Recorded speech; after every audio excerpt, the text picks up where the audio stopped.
If you're preparing for Ofsted in 2026, you may have heard that the learning walk has changed. Under the new inspection framework, inspections are now starting with something called a planning call. I've spoken to quite a few people recently who've already had this call, and a lot of them have said the same thing. They weren't quite sure what to expect or how important it actually was.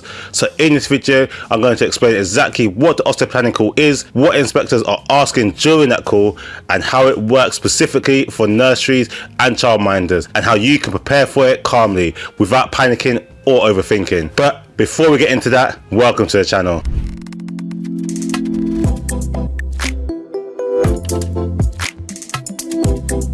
Welcome to the channel Open Nursery with myself, Kurt Liania, where I support you to open, run and grow your own childcare settings. If this is your first time here, make sure you subscribe and check out other videos like what is safeguarding and the new EYFS changes for 2026. But here we're going to discuss what the planning call is. So let's be really clear about what's changed, because this is where most of the confusion is coming from. The traditional learning walk conversation is no longer the starting point of the inspection process. Instead, inspectors are now using a planning call before they attend your setting to gather key information and shape how the inspection will run. From speaking to people who've already been through it, this call is used to understand the context of your setting, decide what the inspection will focus on, and agree practical arrangements for the visit. This usually have two calls: an initial phone call, which is a notification call, and then a video call. And many people have said that it feels more structured and more formal than what they were used to before. And this is the really important thing to understand. The call isn't an inspection in itself, but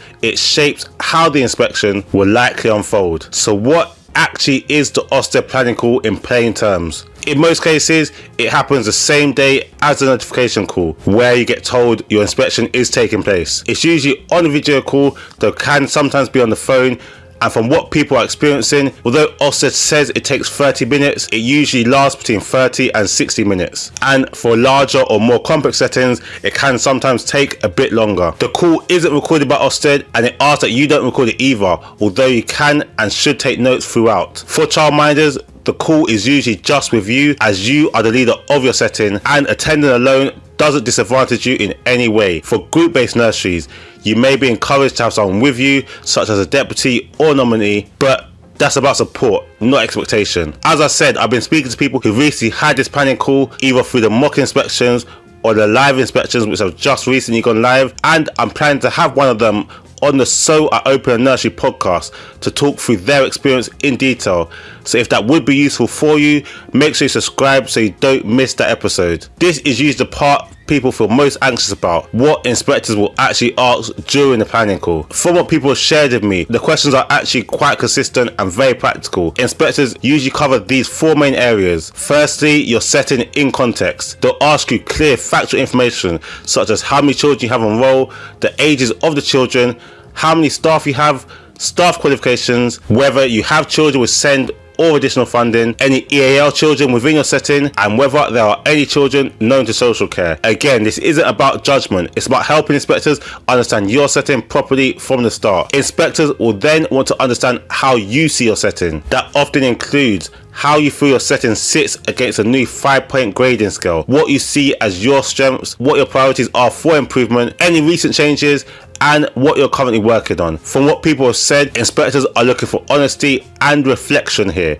not a perfect answer. The next area is around the curriculum and inclusion. This is a strong focus under the new framework. Inspectors may ask how learning is organized in your setting, how you support children with SEND, how you adapt provision for individual needs, and how you understand children's progress without expecting lots of paperwork. They're listening for clarity and confidence, not complexity. And finally, safeguarding. Safeguarding will always remain a key area. Inspectors may ask whether you've identified any safeguarding concerns, how concerns are managed, who your DSL is, and how safeguard arrangements work in practice. And the key message I want to emphasize here is this: from what people are experiencing, this call is very much about understanding your setting, not catching you out.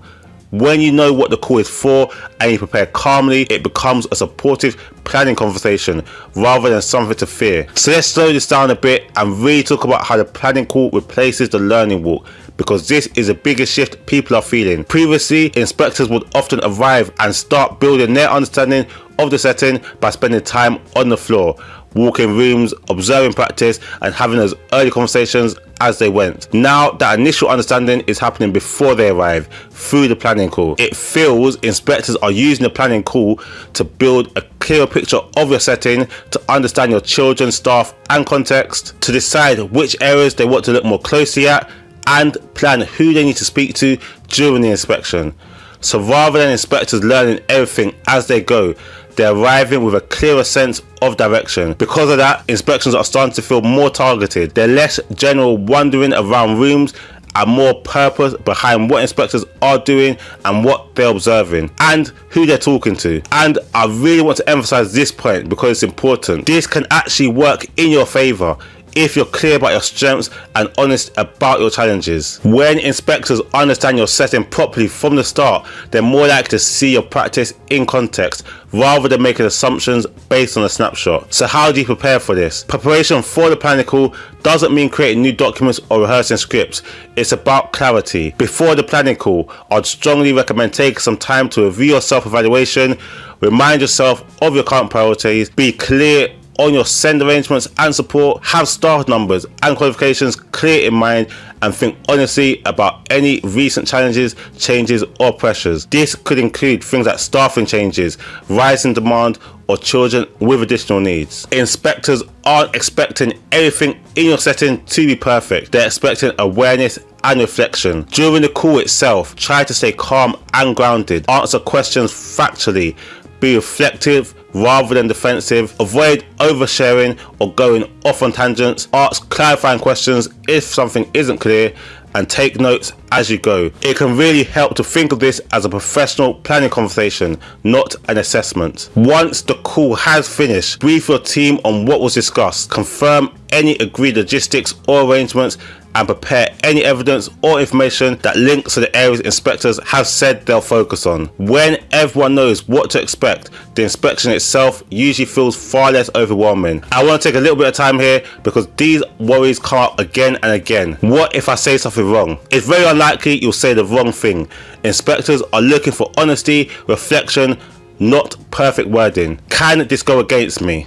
No. The planning call is about understanding context, not grading your setting. No judgments are made during the call. What if I'm struggling in an area? Every setting has priorities for improvement, and inspectors expect that. Being open about challenges often shows strong leadership. What if my setting has changed a lot since the last inspection? That's exactly what this call is for, to help inspectors understand what's different now. And what about childminders? Childminders are inspected under the same framework, but everything is scaled to context. Attending the call alone does not disadvantage you in any way. Understanding the purpose of the planning call usually removes a lot of this anxiety. And finally, I want to really leave you with this reassurance. The planning call isn't something to fear. It's an opportunity to help Ofsted understand your setting properly from the very start. When you know what's coming, understand why the call exists, and prepare calmly, inspections can feel very different, more focused, more balanced, and far less stressful. If you're preparing for Ofsted in 2026, I'd really recommend you watching these videos next, passing your Ofsted inspection in 2026, and what Ofsted look for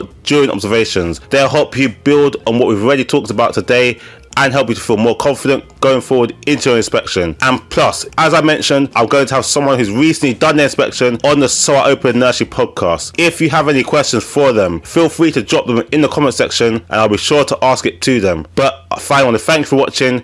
Don't forget to subscribe and I'll see you on the next video. God bless.